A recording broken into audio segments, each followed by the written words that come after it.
Salut les amis et bienvenue dans cette nouvelle petite vidéo. Alors aujourd'hui on est sur un jour un petit peu en transition puisque nous quittons la ville de Squamish, très agréable certes, pour rentrer encore un petit peu plus dans le vif du sujet puisque nous allons à Whistler. Pas très beau, donc on a préparé nos bagages pour tout mettre dans la voiture. Et parlant de voiture, j'avais envie de te la présenter cette voiture. Voilà, quand tu viens de France, nous on a que des petites voitures. Un peu à l'image de cette Mazda 3, tu vois.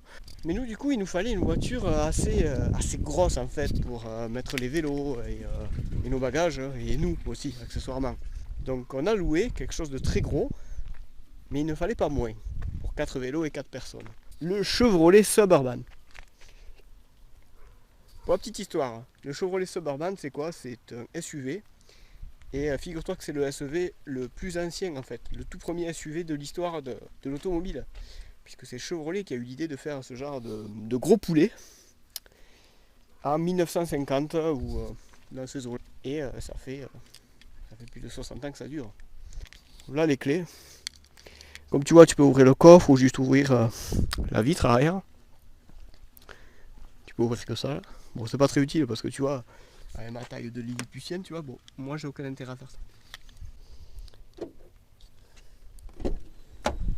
Bienvenue dans le Chevrolet Suburban. Alors Chevrolet Suburban. Clairement là on est dans une voiture quand même assez luxueuse. On ne parle pas de SUV comme un Qashqai ou tous les SUV qu'on connaît en France hein, ou un 3008. Non, là on est quand même sur un gros outil qui a 5 places voire 7 places tout au fond. On a un écran ici, le tout ouvrant. De quoi ranger les lunettes, de quoi regarder les enfants, voir s'ils sont sages. Et on a tout ça. C'est bip là. C'est d'un relou. Hop, on va baisser le son. Alors qu'est-ce que je trouve dans un Suburban? C'est un gros SUV dans lequel t'es hyper confortable, tu vois, t'es allongé, t'es bien. T'as des rangements pratiquement partout. Et surtout, t'as un confort de ministre. C'est-à-dire que cet appareil là, il fait 2 tonnes 4. 2 tonnes 4 avec des bonnes suspensions. J'ai jamais vu un produit aussi souple et docile à conduire, malgré la grosseur, tu vois. Et puis le confort est exceptionnel. Donc on va faire un petit peu le tour. Cette voiture est animée par un gros V8, un gros bloc V8 de 340 chevaux. Alors, cherche pas la performance, ça marche déjà très bien.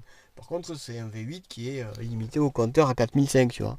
Ça régule, ouais, c'est normal, c'est fait exprès pour avoir un truc plutôt coupleux que sportif. Mais malgré tout, je te garantis que ces 340 chevaux et 2 tonnes 4, eh bien, il bouscule le type. Alors, quand tu mets la godasse, ça part quoi. Et c'est dommage qu'on n'ait pas plus de bagnoles comme ça en France finalement, parce que tu as un agrément de conduite fou quoi. Le truc est chouette aussi, tu vois là il y a marqué V8. Et en fait, ce modèle, il n'a pas arrêté de progresser avec le temps. Donc en fait, de temps en temps, quand tu roules, il y a marqué V4. Donc c'est-à-dire que selon l'utilisation du moteur, eh bien, tu vas avoir que 4 cylindres au lieu de 8 pour économiser de l'essence. Je trouve ça super. C'est tout simple.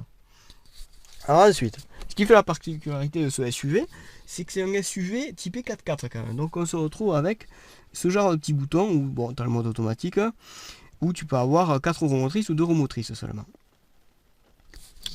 Voilà, ça c'est nickel, ça fonctionne bien. Je t'avoue que je vais pas faire du 4x4 dans des chemins escarpés, vu le prix de la caution et parce que j'ai pas trop envie, hein, cet objet là il coûte quand même 110 000 $. Ensuite, si on fait le tour des options, on va retrouver les sièges chauffants. Alors tu as soit le dos et les fesses, la clim Bison, la radio. Alors la radio, il paraît très rustique ce truc, mais en fait pas du tout. On a la possibilité de jumeler les téléphones, que ce soit avec Google Car ou Apple Car. Donc c'est franchement bien foutu. Il a la particularité d'avoir le Wi-Fi dedans. Bon, je n'ai pas regardé comment ça fonctionne, mais ça faisait avoir internet. Mais bon, vu qu'on est tout le temps sur les téléphones, on va se passer de le faire dans la voiture aussi. Alors voilà. Donc ensuite tu as plein de petites options comme ça. 2 ports USB, l'allume-cigare, encore des ports USB, une entrée in, un autre allume-cigare. Alors comme c'est gros, elle est immense la boîte. Et à l'arrière on a la même chose. Particularité de l'arrière, c'est que les personnes à l'arrière peuvent régler leur propre climatisation. Allez, je vais te l'allumer, comme ça tu vas voir ce que ça donne. Alors.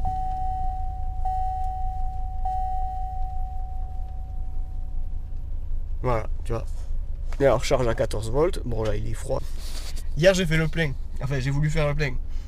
Et j'avais vu qu'il y avait 110 litres de réservoir. C'est vrai. C'est vrai, parce que j'ai mis que 75 euros. 75 $. Et du coup, ça a fait ça. Voilà, à peine un petit peu plus de la moitié. Et tu fais pratiquement 900 km quand même. Mais dans un confort royal. Alors, voilà les infos qu'on a. Donc, on peut avoir la vitesse instantanée. Puis la répartition du couple et des roues avant et roues arrière. Mais aussi les inclinaisons, donc ça c'est parfait pour le tout-terrain. Chose que j'exploiterai pas du tout durant ces vacances. Ensuite on a le frein remorque, donc ça se fait avec ça. Donc ça c'est quand tu as une remorque qui pousse un peu, c'est pour compenser le fait qu'elle te pousse quoi. Donc il faut pas que la remorque t'emporte. Le liquide de transmission, oh, tu vois ces infos, j'aimerais les retrouver dans toutes les voitures aujourd'hui. Que ce soit des manos électroniques ou analogiques. Mais en tout cas je trouve que ces infos sont très très pertinentes et très très bien. Cette voiture lit aussi les panneaux. Donc on peut savoir à n'importe quel moment à combien il faut rouler. Et ça c'est très important ici parce que c'est cher hein, si tu te fais choper. Donc ça on s'en fout. Là la consommation instantanée. On le verra pas puisque j'ai rien. La pression des pneus aussi. Le niveau d'huile restante. Donc ça je sais pas si c'est 76% restante. Ça va être le fait que c'est 9 à 76%.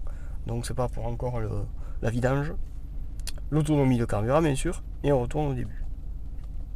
Comme toute voiture américaine qui se respecte, on a les régulateurs de vitesse. On a un système anti-collision qui est capable de voir la distance qu'il y a entre ton bout de capot et la voiture face à toi. Et ensuite, il y a des systèmes au parking que nous n'avons pas du tout essayé. On s'en fout. Voilà. Tu n'as plus besoin de penser à tes phares. Les phares, ils s'allument. Normal. Mais surtout, quand tu vas croiser des voitures, ils vont passer de feu de croisement à feu de route. Tout ça automatiquement. Tu n'as plus rien à faire. C'est sensationnel. C'est ça. Voilà. Je trouve ça inutile. Mais c'est le fun parce que tu le vois monter et descendre. Pour le son dans cette voiture, on est équipé en Bose. Alors je sais pas si c'est de série ou pas, mais en tout cas je te raconte pas, ça cogne. Franchement ça tape bien fort. Mais. Regarde, on le voit bouger.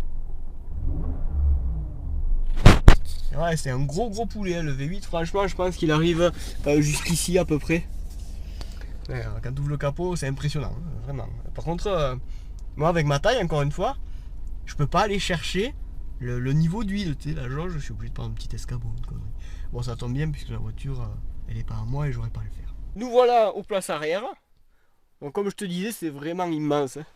Tu vois, c'est un 7 places. Donc, c'est-à-dire, on se retrouve là avec un lecteur DVD.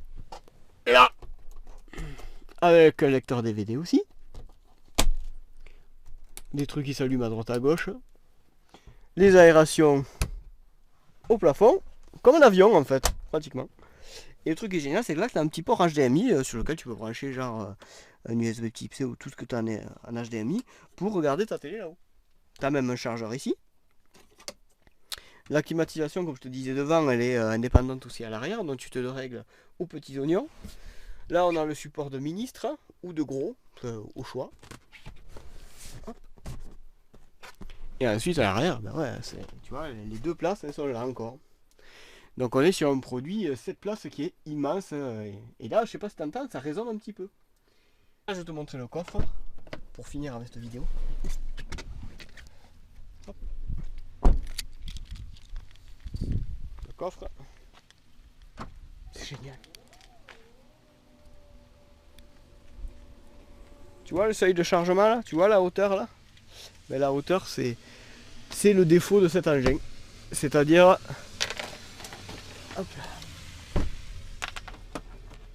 C'est-à-dire que le défaut de cet engin, c'est que le fait que ça se soit très haut, on se retrouve très vite bloqué avec la hauteur du plafond.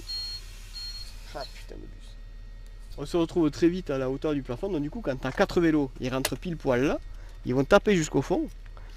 Et ensuite tu as tout juste la place de mettre 4 bagages. Et je suis bien content que tous les 4 on ait qu'un sac à dos chacun, puisqu'on aurait eu 2 bagages à main, ça ne passait pas. Si un jour tu dois partir à 4 potes et 4 vélos, eh ben, il faudra que tu prennes un truc un petit peu plus gros que ça ou un petit camion. Mais franchement, c'est pas évident à trouver ça à distance. Mais bon, avec un peu d'ingéniosité, ça fonctionne. Ah, faut avouer que c'est pratique.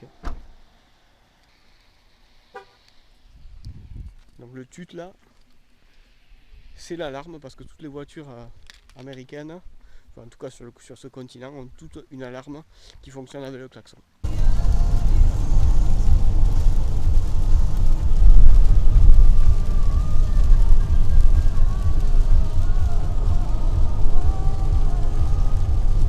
En tout cas, je trouve que les couleurs, elles ont déjà pas mal changé en une semaine.